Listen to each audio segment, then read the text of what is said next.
Yo, what's going on, people? It's your boy Staten. We're back for another MyTeam game. It's my first game, first game in the 7th seed. I'm playing with that boy Joe Dumars, Horace Grant, Hersey Hawkins coming in off the bench.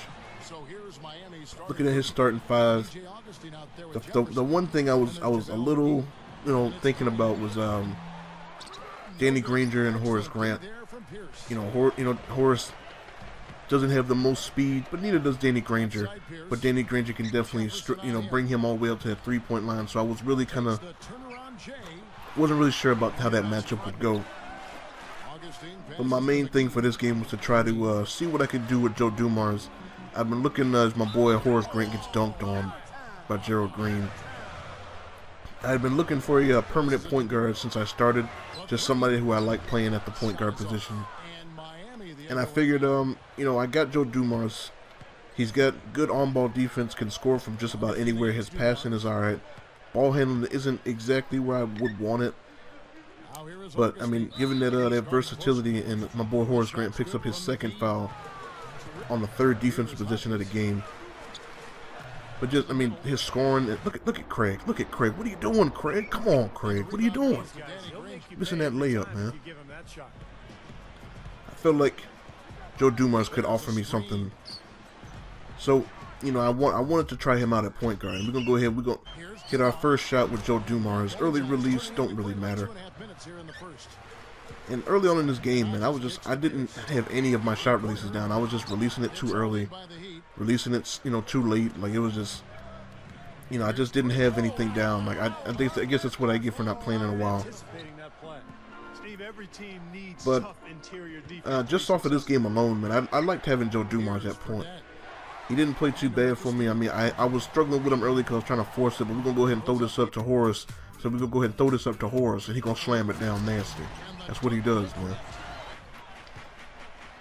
And, like, just off of this game, man, I'm pretty confident. I don't mind leaving him at the point, man. Like I said, I was forcing stuff, trying to get him to, trying to shoot the ball with him so I could try to get his release down a little bit. Hit my boy Pierce, cash money, you know it.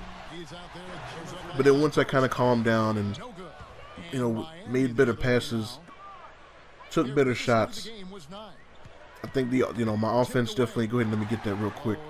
My offense definitely came in bunches in this game. And one thing he was doing, he was playing J.J. Redick at the point guard. And, if you got J.J. Redick at point, I know J.J. Redick don't have the best ball handling. And I got somebody like Doc Rivers who got that, I don't remember what that signature skill is called. But he's got 90-something steal, and he's got that signature skill to let him rip the ball away from people who are trying to do dribble moves. You out there messing around with J.J. Redick, he's going to take that thing. So, I think probably the best lineup I've had in these games was to put Doc Rivers in at point, and then to go ahead and move Joe Dumars to the 2. Because that way Joe Dumars can focus on scoring. I don't lose the defense that I was looking for. As I go ahead and hit my boy Hersey Hawkins at the top of the key, we're going to go ahead and take a snapshot of that. Go ahead and buy that on NBA.com for $24.99, free shipping and handling. He's going to go ahead and knock this 3-ball in. Cash money, perfect release. And that shot, it was a big shot because it gave me the lead heading into halftime. And then we're going to go ahead and start cheesing with Joe Dumars a little bit. His leaning shot is definitely a lot easier than his set shot, which is true for a lot of players. And then pretty much after that second quarter, we played a lot better. Started getting better shots, playing better defense, got some turnovers. And we ended up turning like a really bad deficit in the first quarter to a pretty solid lead, heading into the last few minutes of this third quarter. And then he got a little transition basket, but with the way my offense was playing, like I was getting pretty much anything I wanted to, and the defense was picking up. So I really wasn't worried about him getting 2 points in transition. The way I see it, as long as 2 points doesn't turn into a run, I'm not worried about him getting some points because you're gonna score. Then he just decides to leave Craig Hodges wide open. Cash money. And I don't know what he was doing. Like he was playing really well for most of the game. Then out of nowhere, he just decided to start driving the ball with DJ Augustine right at Andrew Bynum and Costa Kufis' chest. I don't know why he was doing that. And it led to a lot of bad possessions on his part as he leaves Craig Hodges wide open again. Cash money. Like out of nowhere, he was just playing man defense, and then out of nowhere, he just busted out that 1-3-1. And it definitely helped me get my shooters off a little bit. Go ahead and get that out of here, man. What you doing? What you doing, man? You better shoot that 3-ball. Then, you know, I'm not going to take no bad shots. No contact layup animations. We don't want none of that. My boy Craig. Craig is nasty. Definitely wanted to leave him in the starting lineup to go with Joe Dumars. And then once he took this shot, pretty much in my opinion, the game was over. Because he really hadn't been taking that shot all game long. And then he finally felt the pressure to go ahead and take something like that. And to me that just meant, like, you know, he was cracking. That, you know, he was starting to feel the pressure of needing to score. And then he started taking really bad shots. I guess the first time was him running into all my big men with DJ Augustine. And as long as I don't give him easy threes like that, there should be no way for him to really get back into this game. Like, just the way my shooters were hitting, the way my offense was going, I really didn't have any reason to believe that I was in danger of losing this lead.